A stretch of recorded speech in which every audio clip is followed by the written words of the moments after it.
नमस्कार, नजरिया आपका हमारा में आपका स्वागत है। दिल्ली जहांगीरपुरी मामले की निष्पक्ष जांचोपरांत हो दोषियों पर सख्त कार्रवाई। इंजीनियर शाइक नस्तर बताते चले कि बैसा प्रखंड में क्षेत्र भ्रमण के लिए आए नस्तर ब्लॉक लेवल यूथ क्लब अमोर के फाउंडर कम चेयरमैन इंजीनियर शाइक नस्तर ने दिल्ली जहांगीरपुरी मामले को लेकर अपनी प्रतिक्रिया देते हुए बताया कि दिल्ली जहांगीरपुरी मामले को लेकर निष्पक्ष जांच हो और इस पर दोषियों के खिलाफ सख्त कार्रवाई हो ताकि इस तरह की घटना फिर से हमारे देश में न दोहराई जाए। आइए सुनते हैं। मेरा नाम इंजीनियर शाइक नस्तर हुआ। हम फाउंडर कम चेयरमैन हैं नस्तर ब्लॉक लेवल यूथ क्लब अमोर। युवा कार्यक्रम खेल मंत्रालय भारत सरकार के अधीन नेहरू युवा केंद्र संगठन नई दिल्ली भारत सरकार के अधीन संचालित है, जो युवाओं को प्रोत्साहित करने के लिए कार्य करती है। सामाजिक क्षेत्र में उनको अहम भूमिका निभाती है।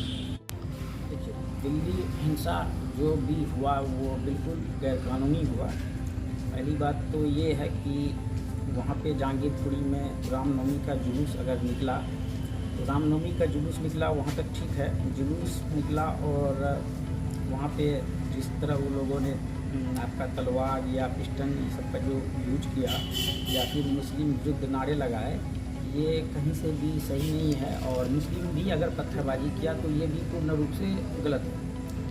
और दूसरी बात ये है कि ऐसे में कुछ असामाजिक तत्व तो ये काम किया, लेकिन इसका जो सामना करना पड़ा है वो सभी को करना पड़ा है। जो सही लोग हैं उनको भी भुगतना पड़ा है इसका। और दिल्ली गवर्नमेंट भी इसमें कुछ करना चाहिए।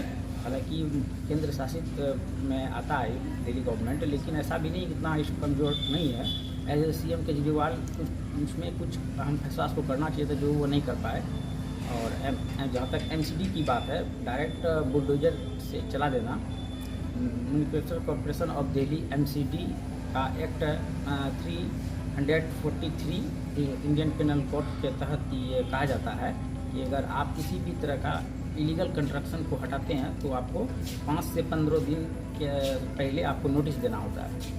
और नोटिस देने के बाद जो भी प्रार्थी है वो अपील करने का भी उसको अपना अधिकार है, कहीं भी जा सकता है वो। तो आपने ऐसा कुछ नहीं किया, 1 घंटा पहले भी नोटिस नहीं किया, डायरेक्ट बुलडोजर आपने चला दिया। आप धर्म विशेष के तौर पे इस्लाम को भी टारगेट किए और वहाँ पे ऐसा नहीं, आपने हिंदुओं को भी कुछ ना कुछ टारगेट किया है। तो आप भारत एक धर्मनिरपेक्ष देश है, भीमराव अम्बेडकर इस कानून को लिखे हैं। विश्व में भारत का उदाहरण दिया जाता है, यहाँ पे जितने धर्म जाति के लोग रहते हैं। और धर्मनिरपेक्ष देश को मिटाना और संविधान को मिटाने का कार्य अभी चल रहा है, ये असामाजिक तत्व द्वारा हो रहा है। इसमें जो भी दोषी हैं, और मैं खास तौर पर इस पर पॉलिटिकल जो है लीडर्स का इसमें योगदान मानता हूँ। और कुछ मीडिया का भी ये है जो कि गलत तरह से बोलते हैं, और इसमें पॉलिटिकल लीडर को जिम्मेवारी लेनी चाहिए इसका पूरा तरीके से। और अभी जो माहौल फैला है पूरा देश में, खासतौर पर सुप्रीम कोर्ट मामला संज्ञान में लिया और 2 सप्ताह का समय दिया। हालांकि सुप्रीम कोर्ट को तुरंत कुछ ना कुछ कार्रवाई कर देनी चाहिए। ये 2 सप्ताह में हो सकता है कि फिर कहीं ना कोई तरह का हिंसा भड़क जाए।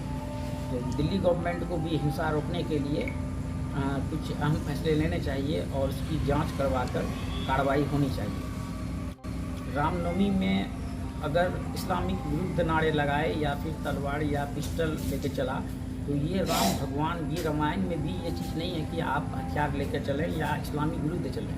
या हमारा इस्लाम धर्म भी ये नहीं कहता है कि हम हिंदू का किसी भी भगवान को गलत कहें या उसको गाली दें।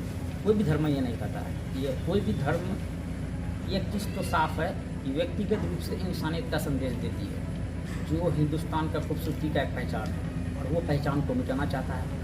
इस देश में हमेशा हिंदू मुस्लिम सिख ईसाई सब आपस में भाई भाई रहा है।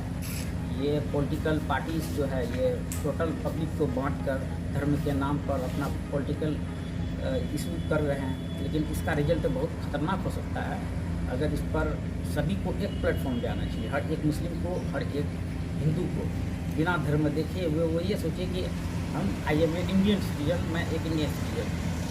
और मैं अपनी बात रख रहा हूँ, जैसे कि एक विधायक ने, जैसे मैंने देखा कि ट्वीट किया था, इसको अदर स्टेट में पुलिस अरेस्ट कर लिया। तो यहाँ पर बयान देना भी इस मामले में कहीं ना कहीं दिक्कत आ रहा है। काफ़ी लीडर्स जो नहीं दे पा रहे हैं। तो मैं जो बयान दे रहा हूँ वो आपका इंडियन पेनल कोड 19(1) के तहत एक कोई भी इंडियन सिटीजन को राइट है कि वो अपनी बात रख सकता है। ये हमारा मौलिक अधिकार है, 70 वर्ष से चल आ रहा है, सुप्रीम कोर्ट ने ये दिया है। और जहाँ तक मैं अगर कोई बात सरकार के समक्ष रख रहा हूँ तो सेंट्रल गवर्नमेंट या स्टेट गवर्नमेंट से रजिस्टर्ड कोई भी ऑर्गेनाइजेशन इंडियन पिनल 19(2) के अकॉर्डिंग वो अपनी बात रखने का अधिकार है, अगर कोई भी रजिस्टर्ड गवर्नमेंट अथॉरिटी का एथोराइज्ड पर्सन है तो मैं जो भी बात कर रहा हूँ वो कंस्टिट्यूशन कर रहा हूँ, संवैधानिक रूप से कर रहा हूँ। इसको वो कोई भी पॉलिटिकल लीडर या उसका कार्यकर्ता या किसी धर्म विशेष के लोग को किसी भी तरह का दुख नहीं हो, मेरे बयान से किसी तरह का कोई उसको परेशानी ना पहुँचे, इसके लिए मैं क्षमा चाहूँगा अगर उसको मेरा कोई बयान से बुरा लगा हो तो। अपने आसपास सहित क्षेत्र की सभी छोटी और बड़ी खबरों के लिए हमारे चैनल के साथ जुड़े रहें और जिन्होंने अभी तक हमारे नजरिया आपका हमारा चैनल को सब्सक्राइब नहीं किया है वो बेल बटन दाब करके सब्सक्राइब करें ताकि